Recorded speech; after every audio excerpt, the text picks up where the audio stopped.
In southern Syria, a guest house turns into a massacre site. One man survives, his family doesn't.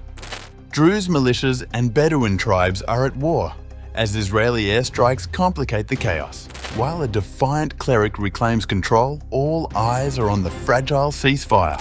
This is Sweida, where peace is just another front line.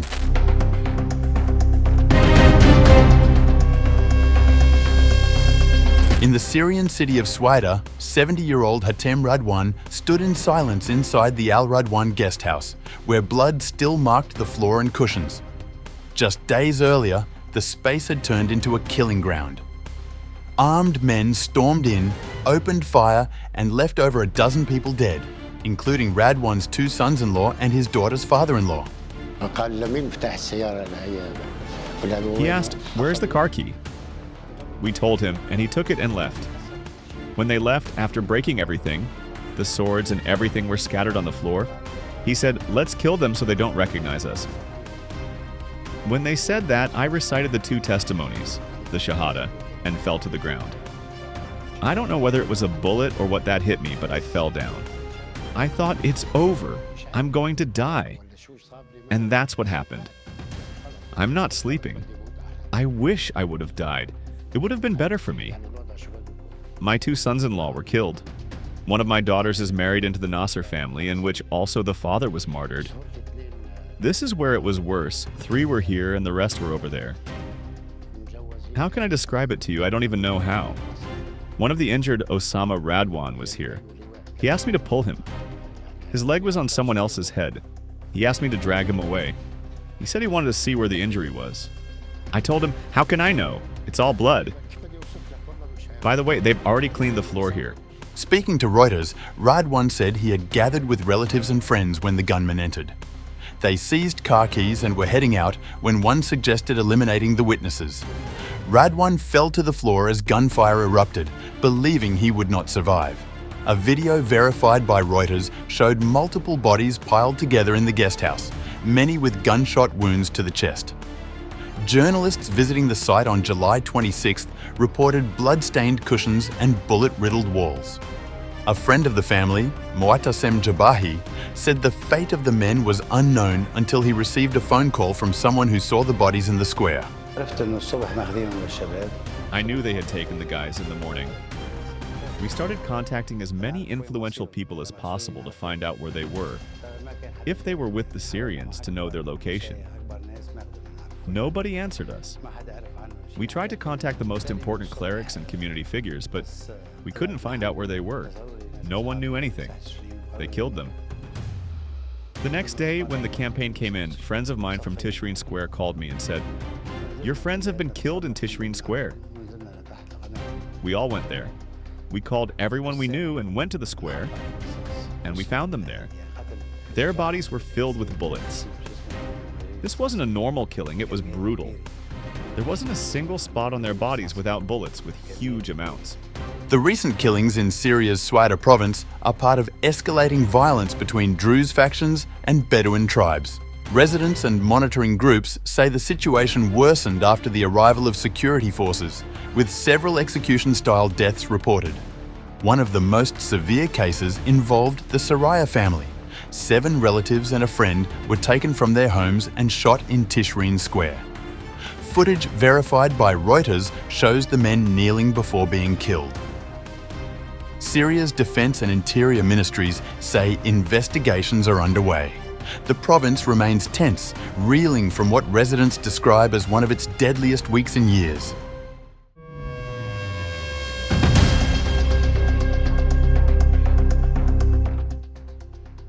Meanwhile, Syrian and Israeli officials held rare indirect talks in Paris over the weekend, in a meeting mediated by the United States. According to a Syrian official speaking to Al Jazeera Arabic, the discussions were aimed at addressing the recent escalation of violence in and around Syria's southern city of Suwayda.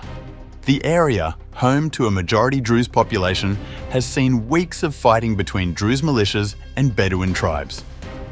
The unrest drew Israeli airstrikes on Syrian military positions in both Suwayda province and Damascus, with Israel stating its intent was to protect the Druze community. Syria's delegation at the Paris meeting reportedly reiterated the country's stance on national sovereignty, rejecting any external efforts to divide Syrian territory or society. The delegation also held Israel responsible for the latest escalation and demanded its immediate withdrawal from positions advanced during the recent conflict. State broadcaster Ekbaria TV confirmed that the meeting occurred, describing it as constructive, though no formal agreement was reached. Talks are expected to continue with a focus on reducing tensions and maintaining lines of communication. On the diplomatic front, US envoy Tom Barrack said that American mediation had helped secure a temporary ceasefire between Druze and Bedouin groups in Suwayda, following heavy casualties and displacement across the province. Separately, Israeli Defense Minister Israel Katz met with Sheikh Muwaffaq Tarif, spiritual leader of Israel's Druze community. The meeting took place in Galilee and was attended by senior IDF officials. Katz expressed support for Syria's Druze population and outlined Israeli efforts to provide humanitarian and medical assistance in coordination with Druze reservists monitoring the situation.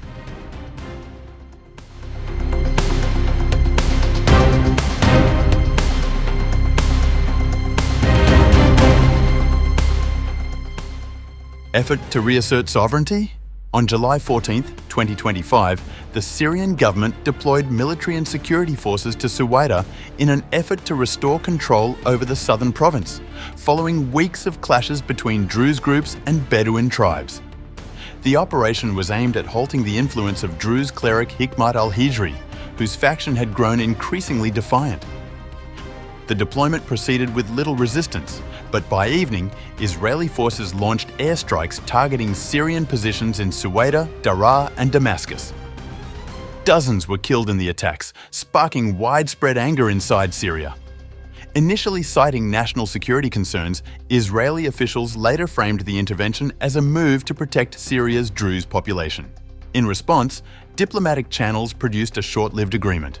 Israel would suspend strikes in exchange for a Syrian military withdrawal from Suwayda.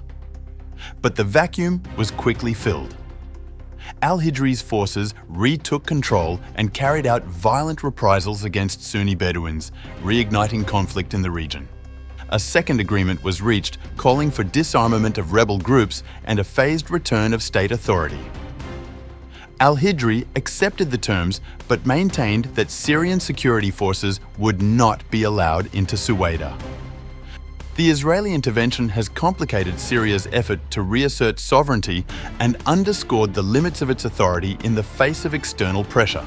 While segments of the Druze community support Damascus, Israel's framing of the conflict as sectarian further complicates reconciliation efforts. As the Syrian leadership signals a shift toward economic rebuilding and diplomatic engagement, including with the United States, it must also confront the strategic challenge posed by repeated Israeli interference.